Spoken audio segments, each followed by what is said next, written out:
Leslie Ann, and thank you for everybody who's here today. I would like to bring greetings from our Executive Director. The Executive Director of UN Women is someone you probably know, Phumzile Mlambo Nkuka, a former Deputy President here in South Africa. She knows I'm here, and I bring greetings on her behalf, and she's really happy that we're having this conversation today. There's a couple of things I'd like to do. I'd like to just quickly tell you a little bit about UN Women, for those who are not familiar. Then I'd like to talk a little bit about violence and what we know and what's happened over the last several decades. And then talk about the issues we're grappling with now, because that leads to a conversation about what are the policy directions we need to take.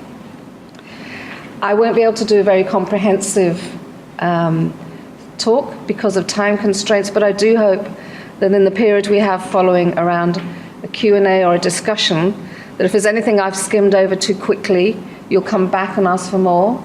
I'm also very happy, if you want to disagree with me, that we have a conversation about that. UN Women is the youngest part of the UN system. It's a new organization, and it's much smaller than all the other parts of the UN. It has a very complex and broad obligation. Its mandate includes advising and supporting governments in their work. That's policy development, laws, the way they roll out programs and services.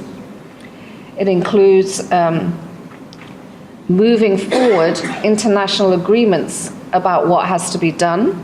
We call that the normative work, setting standards for work that has to be done. And it's also responsible for making sure that the whole UN system ups its game and does much better in its work around gender equality and women's empowerment. It's quite actually a really big brief for a very small new organization. So we're constantly running, as I'm sure you all are, to keep up with ourselves and what it is we're hoping to do. Its brief is to promote gender equality and women's empowerment, both of which are absolutely core to the work we do. But one important thing to remember about why UN Women came about, and you might be asking, why is it the newest? Why was it made, why did it come into existence a few years ago? The UN had a number of different parts of its work in different organizations and institutions that each had a contribution to make around women's equality. There was a bit that did research. There was a bit that did reports. There was another bit that did funding of women's NGOs. And it was spread about in different parts of the system. So there was an argument to rationalize all of that and bring it together as one single body, and that became UN Women. 4 different parts came together to make UN Women. Another dynamic, and this is a theme I want to come back to, is that the women's organizations across the world, the women's movement, was saying the UN is not strong enough on working on gender and women's equality. You've got a little team here, you've got a little team there. It doesn't have authority, it doesn't have weight. It's not sound and structured properly to do the best it can do. So the women's movement itself had a campaign called GEAR, the Gender Equality Architecture Reform. Now I'm getting you into the lovely UN language. The Gender Equality Architecture Reform campaign was from women saying, change how you do business in the UN, give women's equality work a better profile and more support, and give it higher status. So let it be headed by somebody of the same status as those that head the peace work, the political work, and so on. That's how UN Women was born. 4 organizations coming together with a huge mandate, and unfortunately, hugely underfunded too. I'm afraid that's the story of women's work everywhere. But because of that birth being through, at least in part, a relationship with women's groups and civil society, our relationships there matter to us very, very much. And there is a whole team at UN Women that is dedicated to our work with and for and our linkages around civil society. There's a whole civil society team. What I do as policy director is to oversee all our work on what do we know, how do we change, how do we bring women's equality to happen. So what do we understand? What is gender inequality? Why does it exist? How does it change? How does what we do bring that change more quickly? So our teams in the policy division, they work on a number of different areas, like ending violence against women, women's economic empowerment, women, peace and security, political participation, and we support member states of the UN. It's 193, as Leslie Ann said, no shortage of them. How do we support them to follow through and make real all the many promises that have been made to women over many years? So what we do is we try and base that on knowledge and understanding and research and data.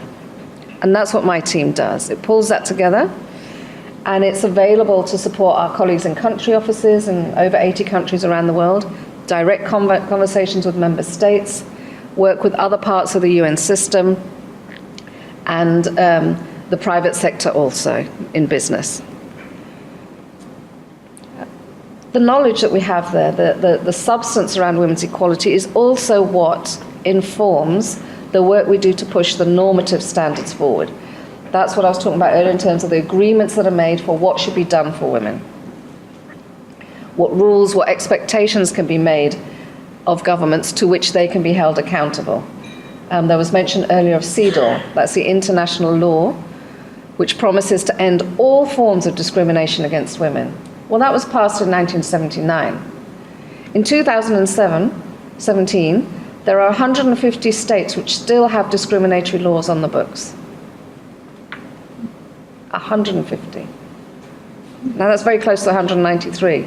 It should be 3, it could possibly be 20, but why are we still so far behind?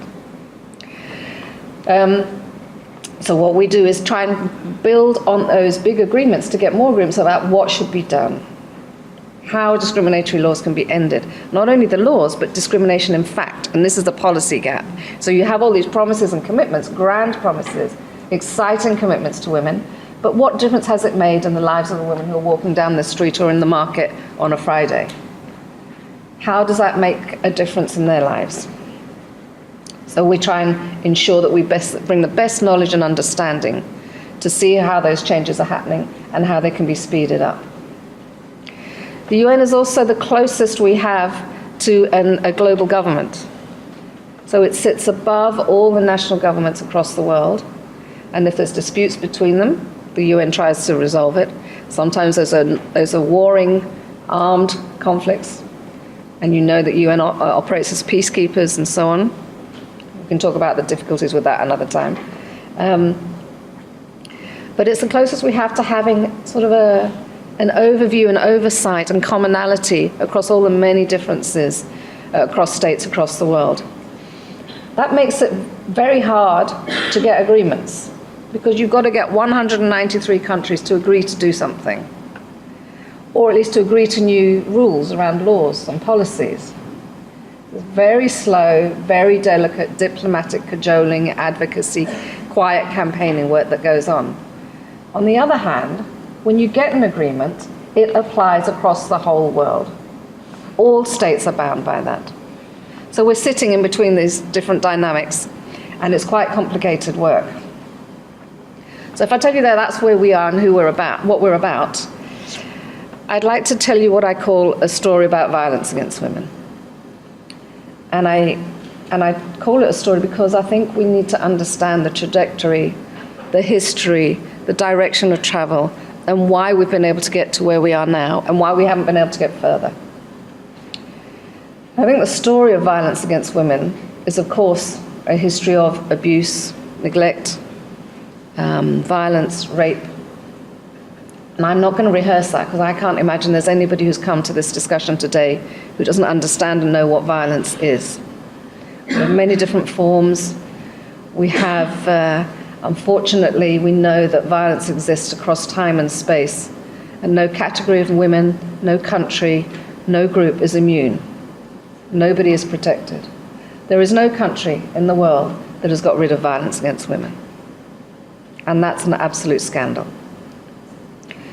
But the story of how violence against women has been in the public domain and in the public imagination is a very interesting one.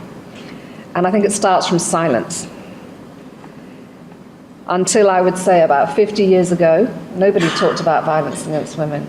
Women couldn't name what had happened to them. If they dared to show in some way that they'd been abused, they tended to be judged and condemned, or in other ways held accountable for abuse done to them. And so that silence really upheld the status quo and the continuation of abuse of women. It brought harm, it brought too many deaths, and it was absolutely and entirely gendered. Violence against women is, at its core, about the understanding of women as being less than men, less than fully human, and it targets women because of their being female. I think we all know this in all countries around the world. This is not about North and South or East and West. This is a commonality. How that violence is manifest and how it's dealt with actually can be different in different places. But violence exists, rape is everywhere, domestic violence is everywhere, child sexual abuse is everywhere, trafficking exists across the world. I could list on and on and on. And it seems to me that we are endlessly creative in our misogyny and in the ways in which we undermine and abuse women. But I want to pay tribute to pioneers who tried to challenge and eventually did undo and break the silence that had existed hitherto on violence. And those pioneers were two groups of women, primarily women. Women who'd experienced abuse and were brave enough to tell us about it, because that's not an easy thing to do when the predominant noise is silence. And the women who supported them. And those are women mostly in small organizations, underfunded, small women's groups, who started primarily in the 1970s in different parts of the world to say, you need to look at what's going on. You need to hear these voices. We need to deal with this issue. And through their insistence and perseverance, the rest of the story I'm going to tell you about violence was actually took off. I trace the modern history of work on violence to 1976, at which time there was something called an International Tribunal on crimes against women. And it was a fantastic meeting. I wasn't there, but I read about it. In fact, there's only one book about it, where women from all over the world came together, actually in Brussels, and they wanted to say, look, women are being subjected to crimes that haven't been recognized as crimes. And they talked about lots of things. But a consistent theme through that was violence. How many forms of violence women are dealing with. How it's not being recognized as a crime. How much more has to be done. It's also in the 70s that some countries were able, or some women's groups primarily, were able to start setting up shelters. Shelters for women who were trying to escape violence. In the 1980s, I'd say we started to have public policy recognition of issues of violence, particularly domestic violence. And domestic violence, is interesting, took the predominant place in discussions of violence against women. In some countries it was rape, but internationally it tended to be domestic violence. And so from moving from that silence, which essentially said anything that happens at home is private, it's domestic, it's not our business, let it be, there started to be a shift to saying actually it is legitimate for us to be interested in what happens in the home, because what happens in the home is abusive, it undermines people, it kills women, and it's not okay. So there you got the introduction of the notion that the state and public policy, ministries of home affairs, justice departments, actually have a role to play in addressing this. It started with service provision, and Leslie, you said you're not a service provision organisation anymore, but service provision was absolutely crucial in getting as far as we have got on violence against women. It's also through the 80s that we started to have a bigger body of research and knowledge about what's happening to the women. Through the 1990s, I think we started to see an entertainment of the idea that violence could be reduced. It was predominantly until then, well, there's always been violence, there's always going to be violence. Similarly, there's always been poverty, there's always been whatever. These are just things that we live with. But that was challenged. And we started to see talk around the commitment, the obligation of states to try to reduce violence. It also started to see a conversation about impunity. Why is it that abusers are able to continue to abuse again and again and again, not be held to account, to enjoy impunity? One argument is that men do it because they can. Men do it because there's no punishment. And it started work in the criminal justice systems in many countries of the world to start to address that. In the 1990s, we also saw what Leslie Ann and Mitali too have talked about, is more of a rights-based understanding of the issue. In 1993, there were a number of different initiatives that took place, which started to recognize that violence against women was a matter of human rights. And that has led to a huge amount of change. We also had, in that decade, the first international definition of rape. Can you believe there was no recognition of rape in international law? And in most countries, national law defined rape in a very specific way. And that was about penile vaginal penetration of a woman who resists, so she's marked and bloodied and scarred, and who tends to have no sexual history, so she's virginal or she's innocent. Those were the forms of rape that were most easily recognized and that courts were most ready and able to deal with. But as a result of the work of the International Criminal Tribunal of Rwanda, what we got was a very different understanding of rape, and that reflects what women's movements have been saying all over the world for many, many years. And what that tribunal decided was that rape is actually much more fluid and amorphous than that, and it's about control and coercion.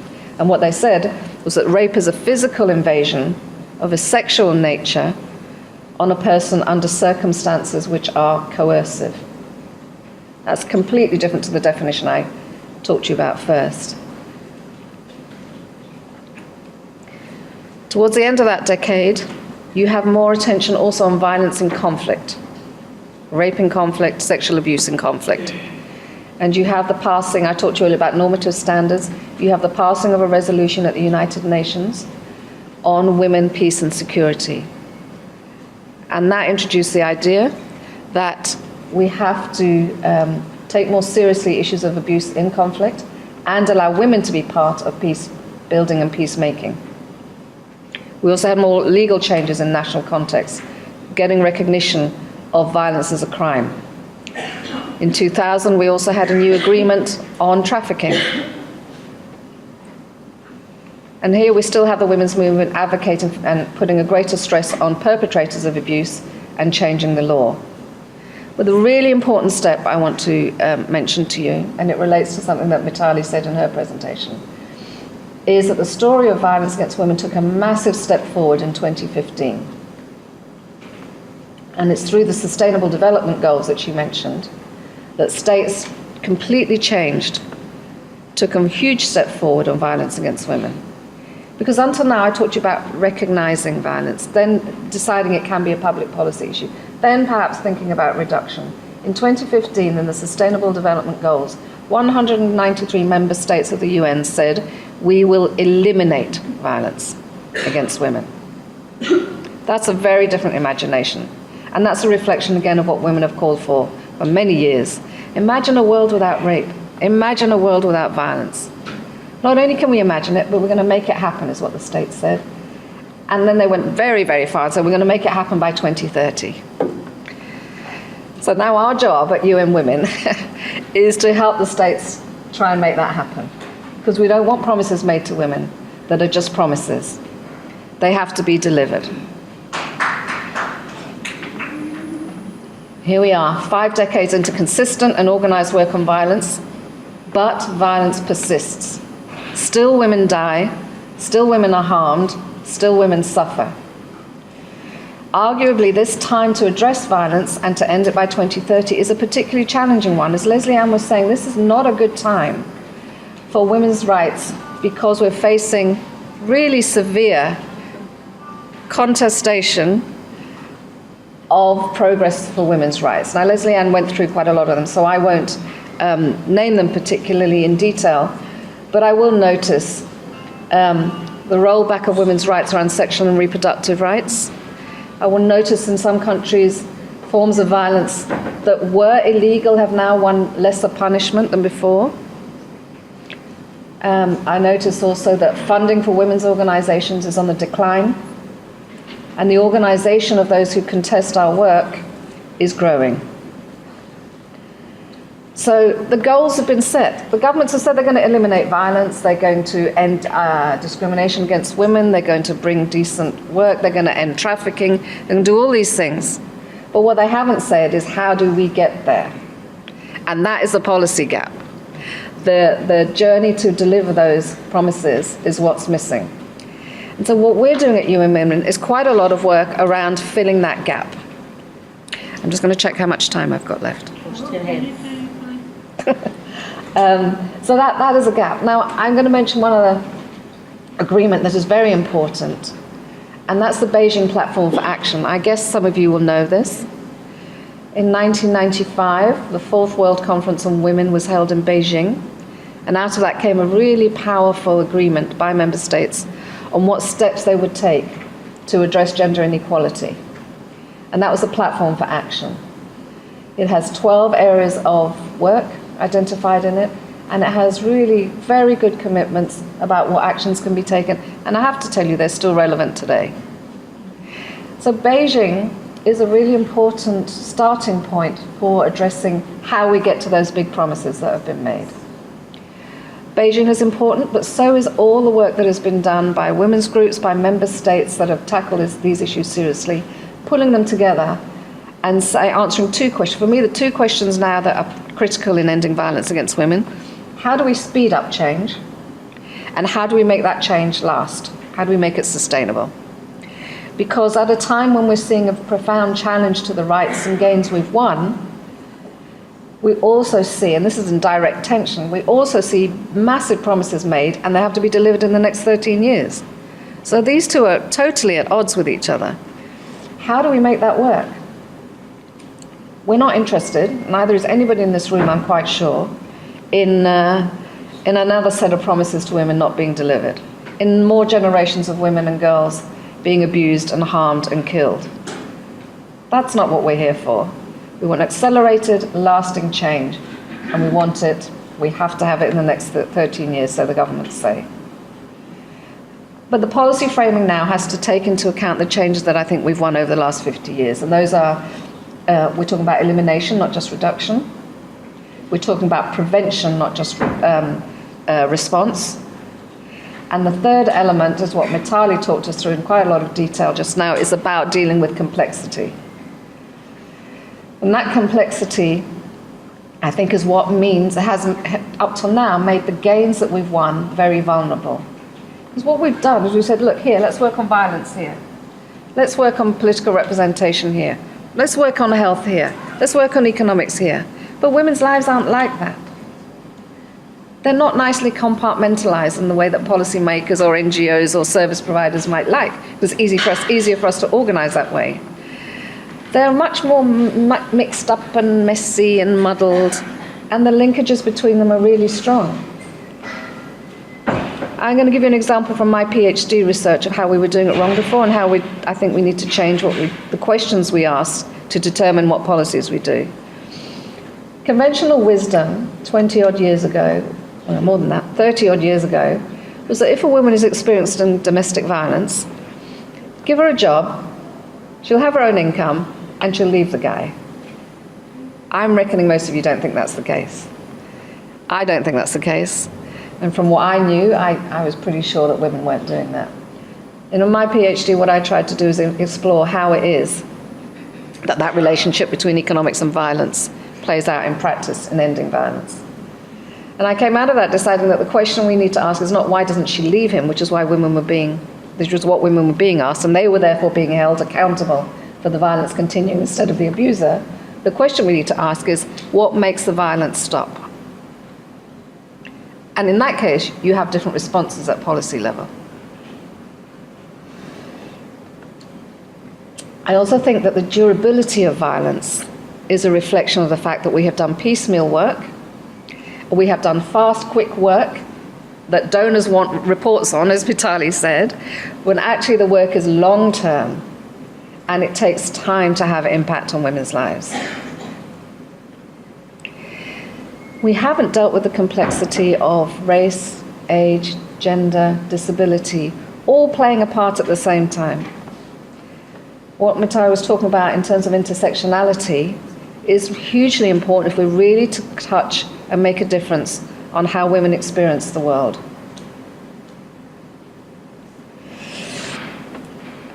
I think we've also often misused the term empowerment. And I have to say something about empowerment because it's in the title of our organization, it's our job. We often talk about empowerment as if it was something we do to somebody else. Here, we have some empowerment. It's a present for you. It's not a gift. I don't do it to you. I don't do it to you. Empowerment is something completely different. Empowerment is about creating the conditions in which women can take control over their lives. It is not something I do to you. And until we change those conditions in which women live their lives and in which they can make decisions about their lives, we're not going to get that change that we've promised. It's not going to happen. And I think all of those are really profound policy challenges because that's not how we do business as usual, and we have to change how we do business as usual. There are also new forms of violence all the time. And I talked to you about in the endless creativity of misogyny. When I started work on violence, which is nearly 30 years ago, we didn't talk about cyber violence. We didn't talk about Twitter and social media and the abuse that women face there. Some of us talked about rape culture, but not in a big way. Nobody talked about femicide. Later in that decade, we just started talking about the mass, persistent murder of women in North Mexico. But now that term femicide has taken root. And it's interesting, Lisanne, you're talking about doing that work here. It's really taken off in Latin America. We're doing some work on femicide. There's talk about developing a femicide index.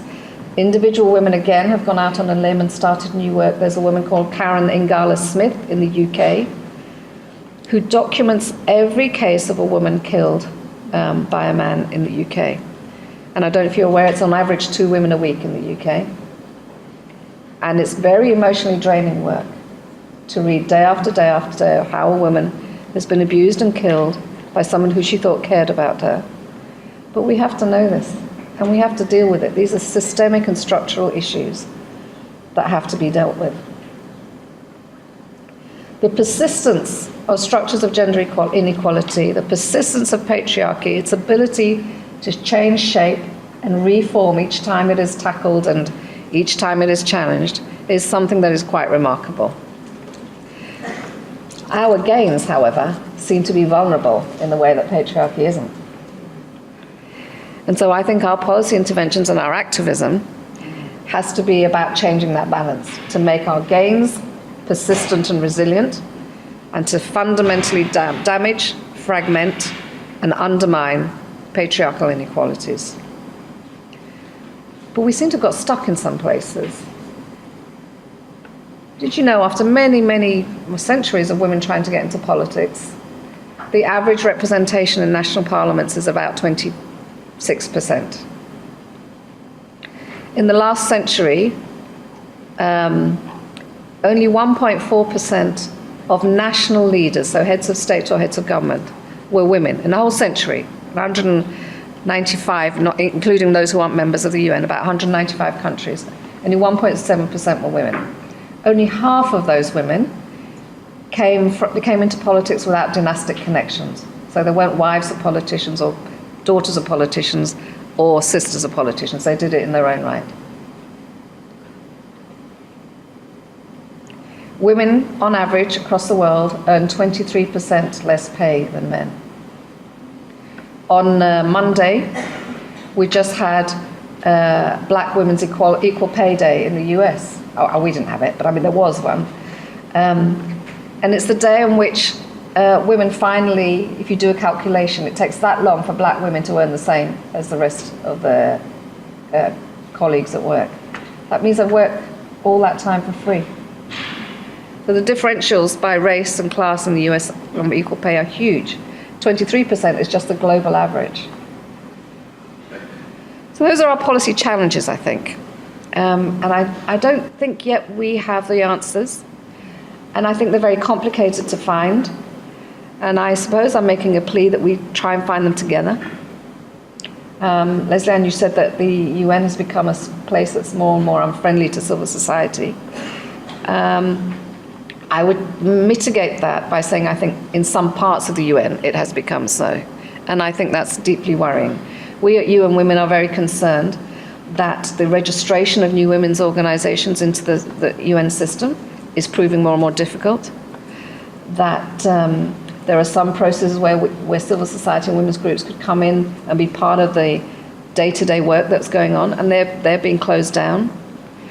We're really concerned that the space in which human rights activists can be safe and funded to do their absolutely critical work is becoming harder.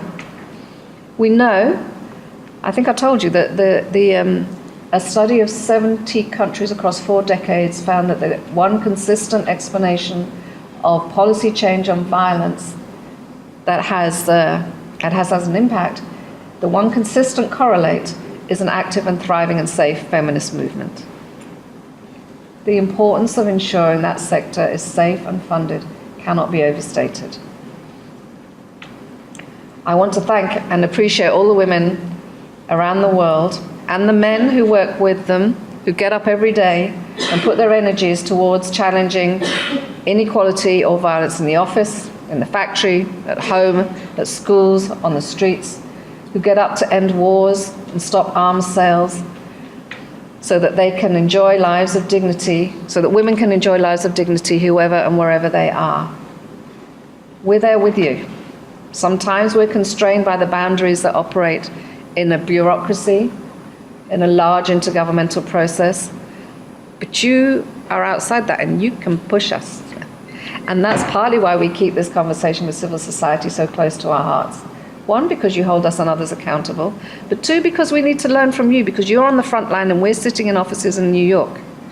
So those connections between us will strengthen our work to push with governments, and we can also in turn inform you in terms of what might be happening and where you can make a difference.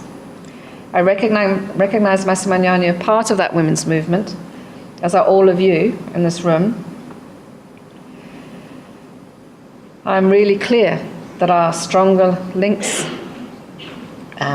will forge more effective work between us and help each of us overcome our obstacles. As Masimanyane reaches the age of 21, your work is ever more important.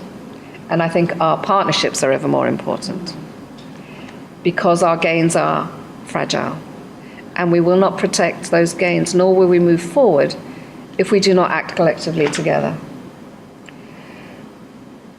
The issues of violence against women exist within countries, within regions, within villages, cities, towns, and homes. But they also exist beyond the boundaries of nation states. And that's what you were talking about in terms of internationalization of your work. And that's why institutions that are above national states are really important in bringing those changes to and seeing patterns. The global women's movement against violence, I would say, is one of the most successful civil society movements in the world ever. I wish you well in the next phase and with the new strategic plan. One of my deputy executive directors says, wouldn't it be amazing if all the women in the world could together at one time jump? She said we could really shake the world and do something different. I was thinking I might ask you all to do it here, but we probably haven't got time. It is something to think about. But it's about coordination, it's about cooperation, collaboration, because our learning and our input to change has to be born of the fruits of all our work, and not one offset against the other, not competition, but cooperation, collaboration, and friendly critique, constructive critique. I'd like to just end by thanking Masimanyane for, this is the first time Mitali and I have been on a panel together. It's very exciting. Thank you for hosting her and for allowing us to do that. You said that East London is sometimes a forgotten place. It won't be forgotten after today. It will forever be with us. And I will be going back to Young Women and reporting on this meeting too.